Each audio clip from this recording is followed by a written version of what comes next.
Good morning, class. Once again, we will discuss next lecture of information security and system. है ना. In this lecture, we will discuss a model for network security. अगर मैं basic model की बात करूँ, overall जितना भी मैं नेटवर्क सिक्योरिटी में यूज करता हूँ, तो आप देखिएगा कि एक जो बेसिक मॉडल है वो मैं आज आपको बताऊँगा कि नेटवर्क सिक्योरिटी का कोई भी बेसिक मॉडल किस फॉर्म में हो सकता है ना. तो इसको हम डिस्कस करते हैं. When we send our data from source site to destination site, we have to use some transfer method like the internet or any other communication channel by which we are able to send our message. That means जब भी हम कोई data source site से destination site पे भेजना चाहते हैं तो हम उसमें क्या करते हैं, हम कुछ मेथड यूज करते हैं जो भी इंटरनेट पे काम करते हैं और कम्युनिकेशन चैनल के थ्रू उस इंफॉर्मेशन को क्या करते हैं, सेंड करते हैं. ठीक है. The two parties who are the participant in the transaction must cooperate for the exchange to take place. When the transfer of data happened from one source to another source, some logical information channel is established between them by defining a route through the internet from source to destination and by the cooperative use of communication protocol, that is TCP/IP, and by the two principles. That means इसका मतलब ये है जब भी कोई दो parties आपस में कम्युनिकेशन करना चाहती हैं तो वो क्या करती हैं, वो कोऑपरेट करती हैं टू एक्सचेंज सम इंफॉर्मेशन, है ना, for establishment of connection between them, है ना. इसके लिए वो कुछ इन्फॉर्मेशन को एक्सचेंज करेंगी और इसके बाद कुछ लॉजिकल इन्फॉर्मेशन जो कि मैंने लास्ट लेक्चर में बताया था वो कुछ एक दूसरे से एक्सचेंज होगी और उसके बाद हम उसमें कुछ प्रोटोकॉल डिसाइड करते हैं, जैसे कि कोई OSI मॉडल यूज़ करेगा, कोई TCP/IP. दो जो प्रिंसिपल्स होते हैं उनको यूज करके हम किसी एक मीडियम के थ्रू क्या करते हैं, डेटा का एक्सचेंज करते हैं.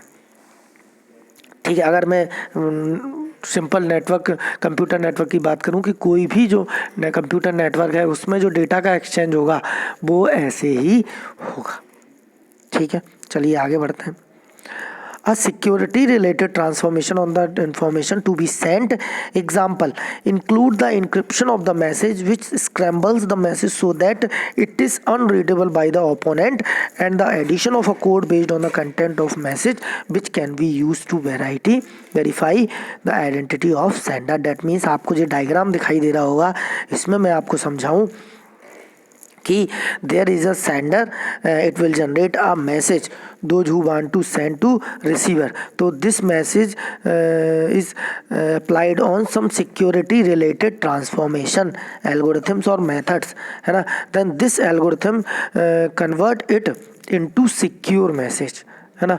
जो भी ये एल्गोरिथम जो है ये इस मैसेज को क्या करेगी, कुछ इंक्रिप्शन मेथड यूज करके, तो सिक्योरिटी मैसेज यूज करके, मेथड यूज करके इसको सिक्योर मैसेज में कन्वर्ट करेगी. सिक्योर मैसेज मतलब इनक्रिप्टेड मैसेज जिसको हम कह सकते हैं. ठीक है. इनक्रिप्टेड मैसेज में कन्वर्ट करने के बाद अब ये मैसेज, अब आप देख रहे होंगे इन्फॉर्मेशन चैनल के थ्रू ये मैसेज कहाँ जाएगा, मीडियम में होते हुए जाएगा. ठीक है.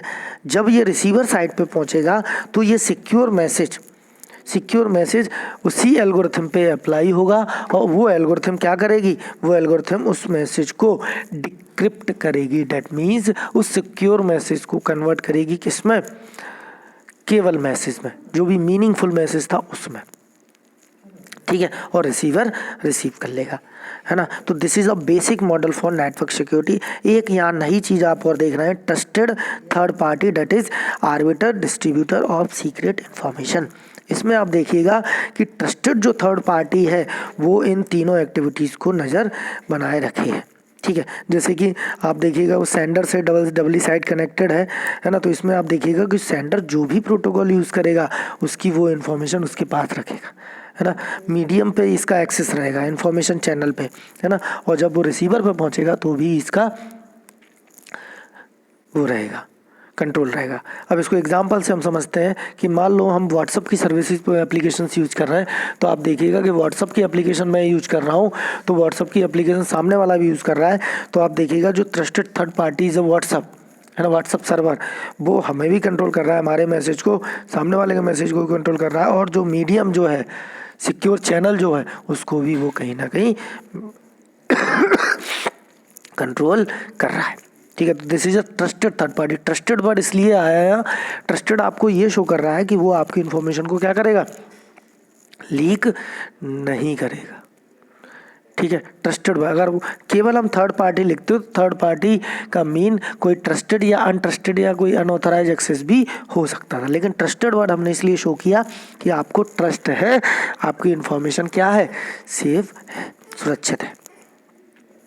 ठीक है, चलिए हम आगे बढ़ते हैं। तो ये बेसिक मॉडल था।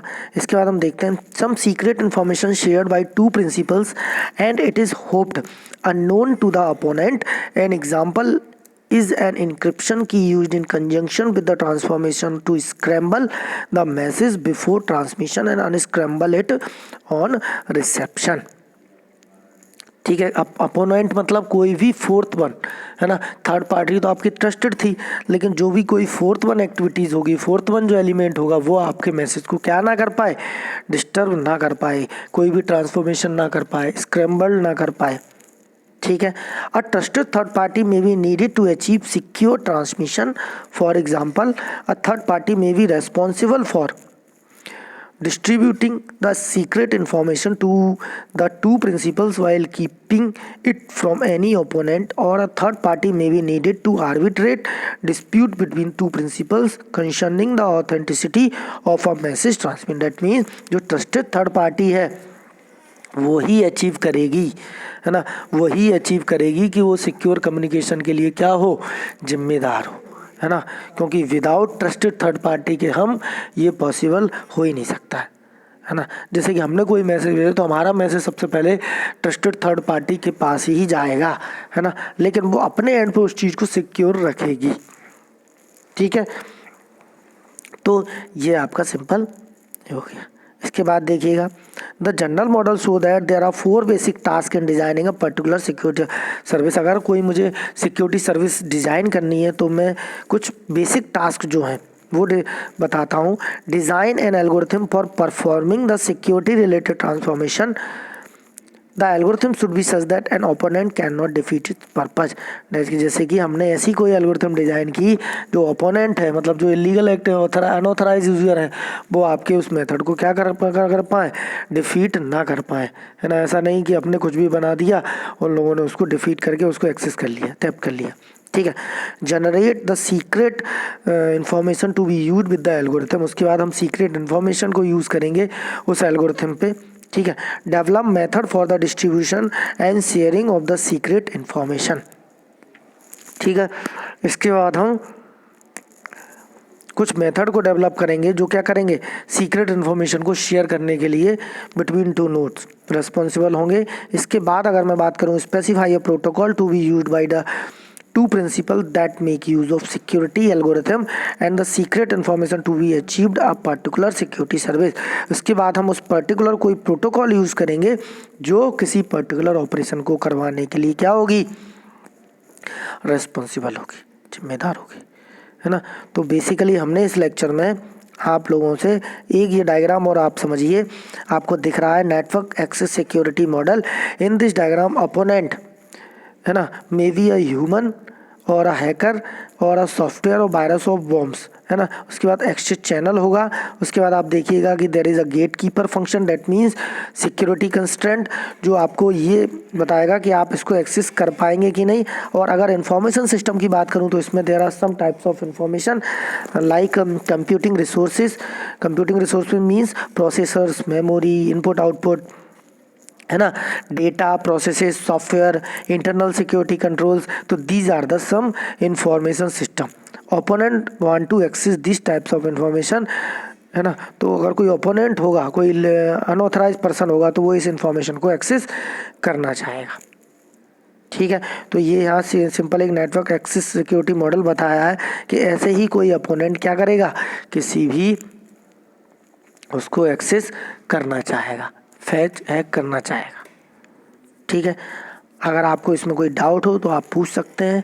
ठीक है, बशर्ते आपको पूछना पड़ेगा। चलिए, थैंक यू।